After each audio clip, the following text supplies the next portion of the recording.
Hello friends, welcome back in my YouTube channel. और आज मैं आपको एक स्टोरी बताना चाहूँगी जिसका नाम है शोभा। रिटन बाय है तमसुला ए ओ जो कि नॉर्थ ईस्ट इंडिया की बहुत ही फेमस राइटर और पोइट रही हैं। इनकी ये story these hills called home story of war John से जो 10 शॉर्ट स्टोरी कलेक्शन में से सेकंड स्टोरी है। तो ये शोभा है, ये एक अनाथ बच्चे की कहानी होती है जो बहुत ही मासूम होता है और लोगों के घर में जाकर छोटे मोटे काम किया करता है। लोग उसे शोभा कहते हैं और एओ की लैंग्वेज में शोभा का मतलब पागल या मूर्ख होता है। क्योंकि ये बच्चा है, थोड़ा मेंटली डिस्टर्ब भी है, तो ये जब लोगों के घरों में जाता है और काम करता है तो कभी कभार लोगों के साथ इसकी मारपीट भी हो जाती है। फिर क्या होता है, जो सरकार है, राज्य की सरकार नागालैंड के लोगों को ग्रुपिंग में डाल देती है उनकी पहचान रखने के लिए। ग्रुपिंग में डालने का मतलब है यहाँ पर इसलिए डाला जाता है कि जहाँ पर उनकी जो ज़मीन है, जहाँ पर वो बचपन से रहे हैं, उस जगह से उन्हें कहीं नई जगह पर बसा दिया जाता है ताकि वहाँ पर उनको सुरक्षा बलों द्वारा पूरी रात भर निगरानी रखी जा सके। फिर स्टोरी आगे बढ़ती है और सरकार है अब फ्लाइंग स्क्वाड यानी कि उड़ान दस्ते का गठन करती है। इस फ्लाइंग स्क्वाड का जो हेड है उसका नाम होता है द बॉस। और इस द बॉस का काम है जो भी जितने भी अंडरग्राउंड मिलिटेंट्स हैं यानी कि आतंकवादी हैं, उन सभी की इंफॉर्मेशन को कलेक्ट करना। द बॉस ने बहुत ही हाहाकार मचा कर रख दिया है। वो अपनी लाइफ तो बड़े शान शौकत से जीता है, कभी शराब पीता है तो कभी पार्टी करता है और कभी लेडीज़ों के साथ एंजॉय करता है।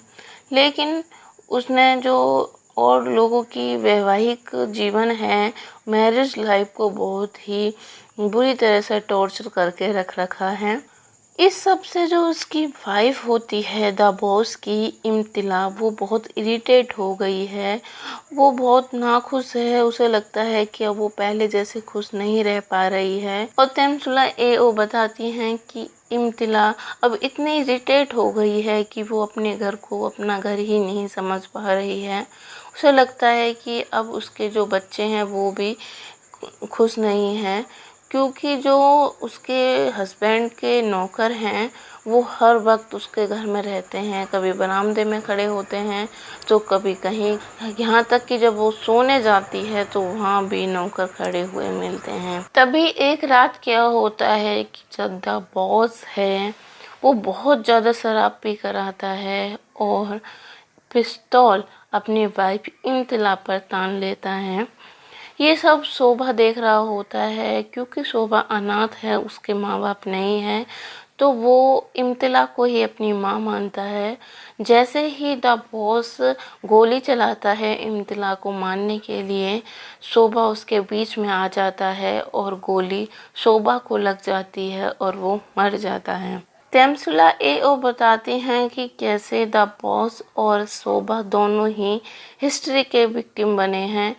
वो कहती हैं कि किस तरह से जो बॉस है उसका जो करेक्टर है वो एग्जाम्पल बनता है, क्लासिकल एग्जाम्पल बनता है कि किस तरह से जो राज्य के अधिकारी हैं वो आम लोगों की लाइफ को टॉर्चर करते हैं, इरिटेट करते हैं और क्या इस सब से कैसे ह्यूमन रिलेशनशिप है वो खतरे में चले जाते हैं। साथ ही वो शोभा के बारे में कहते हैं कि किस तरह से जो शोभा का करेक्टर है वो एक सिर्फ हंसी का पात्र बनकर रह गया। किस तरह से जो शोभा है वो जो कि हिंसक और ऐसे प्रवृत्ति के लोगों से बहुत ही नफरत करता था, और वो कहती है कि आखिर में शोभा उन समझदार लोगों का शिकार बनकर रह गया जो सिर्फ भोले भाले लोगों को बिना किसी वजह के युद्ध में धकेल देते हैं। तो गाइस, ये वेरी इंटरेस्टिंग स्टोरी थी तमसुला एओ की जिसका नाम है शोभा। आई होप आपको पसंद आई हो। प्लीज़ मेरे चैनल को सब्सक्राइब